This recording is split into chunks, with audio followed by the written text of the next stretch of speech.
Let's start with Brandon Hyde, fired by the Baltimore Orioles, something that you told us about several weeks ago, and that here we are, it happened. But now what? Now what for Baltimore, right? If you're in that seat, first of all, what are you doing with this team? And second of all, do you think that Mike Elias is the guy moving forward for this new ownership group to keep trusting? So, yeah, I'll give you my opinion here. I'm going to start with this. I text Mike Elias after the news came out about the firing, and I told him that I know it was a difficult decision. I said, I think you did what had to be done.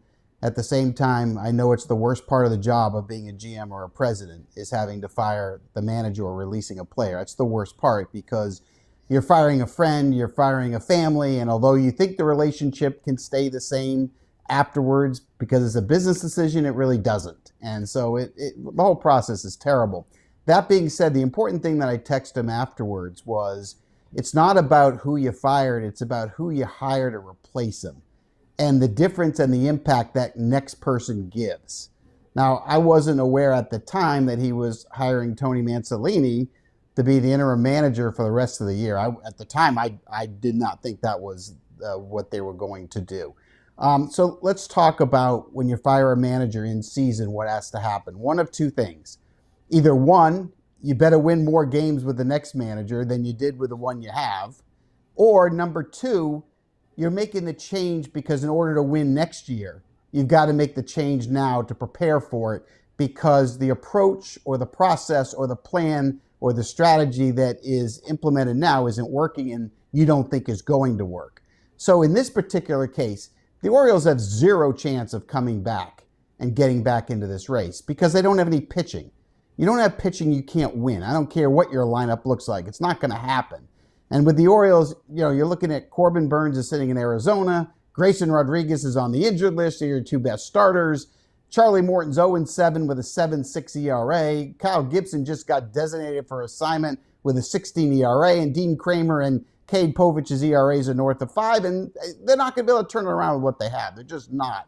So the key is the new manager going to come in and make a difference? Now, when we heard Mansolini's comments after the game, and by the way, he didn't talk to the media before the game, only after the game, which made no sense, I was shocked when the media said, what was your message to the team? And his response was, I didn't have a message, but I'll have one in the next couple of days, I'm sure. Well, what are you talking about? You don't have a message. You've been there the whole time. You don't have a message of telling the players that you got the manager fired? You're not hitting, you're not pitching, you're not catching the ball, or you don't have a message to say, hey, we're going to change things and this is what we're going to do? That's concerning to me. Now, you asked me what I would do.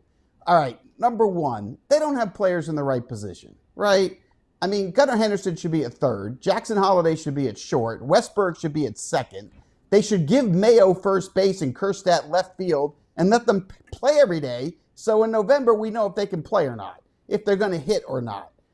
It's okay to not platoon at every single position and have all this quote unquote positional flexibility. So I think they need a different approach here. Now, if I were the GM, I would be hiring outside the organization to bring in a different voice, a different approach, a non-biased opinion. And whether that's a proven guy like Skip Schumacher, who won Manager of the Year with the Marlins, or whether it's A.J. Pierzynski, who brings that edge that clubhouse could use, to me, you had to bring in somebody outside, Scott, and that's kind of how I view the Orioles.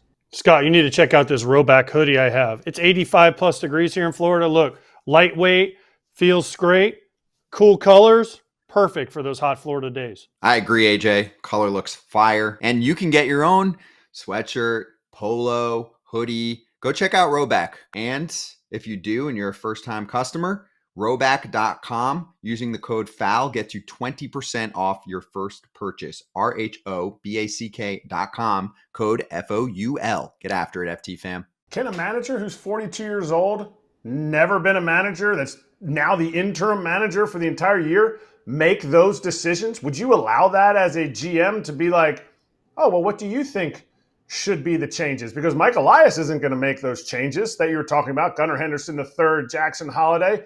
But a guy like Manzo, who's been there, should see that if he's going to take the organization in a different direction. But could he make those decisions? Or is he like, wow, I'm so glad I got this job. I'm a puppet. Yeah, I don't know what the case is. I mean, we're going to find out. But what I don't understand is if you're hiring him, then I'm assuming you're hiring him to do things differently, right? I mean, Brandon Hyde did win 90 games, 100 games. He did get to the playoffs the last 2 years. He did win Manager of the Year, right? So this team isn't winning not only because of their pitching, but talk about the core players that aren't performing, right? Gunnar Henderson's hitting 258, Adley Rutschman 209, Westberg 217, Kauser 125 before he got hurt.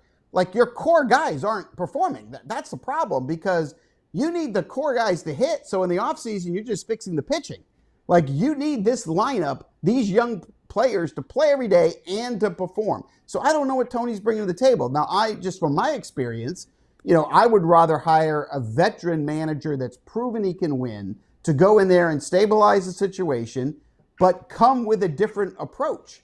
I want him to tell me what the plan is. I want someone to be looking at this team and telling me, hey, look, this team's using too much analytics.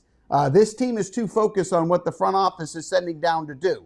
Or these players are out of position. Or this is how I would handle the bullpen differently. Like, I want the plan. I want to know what you're going to do and why. Because if I make a change, you don't make a change just to make a change. You make a change to get better, to improve either today or tomorrow. And in this case, the change has to be made for tomorrow because this team doesn't have the pitching to win now.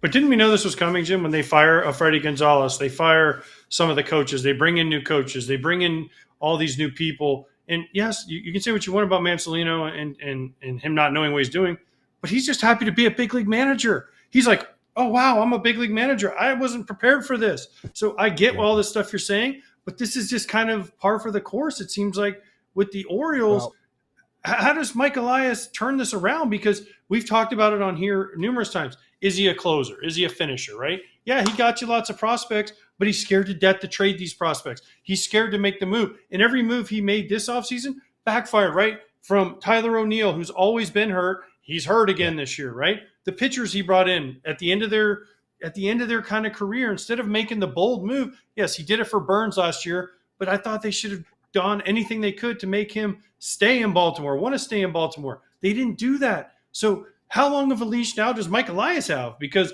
Rubenstein, you say what you want, but at some point he's going to get tired of this and say, man, I'm pouring money into a losing product. So now is it all on Mike Elias? Oh, it's all on Mike Elias, and it's not a big leash. He's got to do it right here, right now. When you make a managerial change like this, when you don't have a good enough team to turn around, now it's on you. So make sure the manager you're hiring is the right hire that's going to make an impact. Make sure when you get to the trade deadline, look, this is a trade market that doesn't have a lot of sellers that have a lot of assets to trade.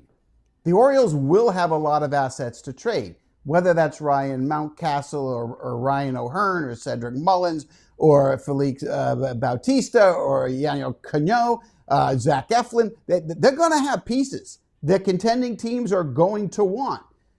Mike Elias, if this team doesn't turn around and win, which, as I've said, my opinion is it can't because of the pitching, okay, you've got to take these 5 or 6 assets that you have. You need to turn them into 12 prospects. And you need the new administration, the new field staff, to come out and get Gunnar and Rutschman back to what they are, which are all-star caliber players. You need Holiday, which they've done a good job with him, without a doubt. The mechanics are much better. Getting rid of the big leg kick and going to the toe tap, that's been huge. But look, you got to get Mayo and Kerstad delivering. Those are 2 of your best prospects. Mike Elias has to have them deliver. He has to stop platooning. And when he makes a mistake like O'Neill and Sanchez, you know what? Fix it. Move it. Go. If somebody wants O'Neill at the trade deadline, bye. Like, he is on the clock. And if he's just going to bring in Mansolino and then not make trades and think this is going to turn around, then guess what? Mike Elias will have a different job with a different organization come Christmas. Hey, everybody. Be sure to like and subscribe for more content. We're back here every weekday, all year long, so do not miss an episode. The videos are coming in all day. Here's another video you might enjoy. Baseball the way it should be covered.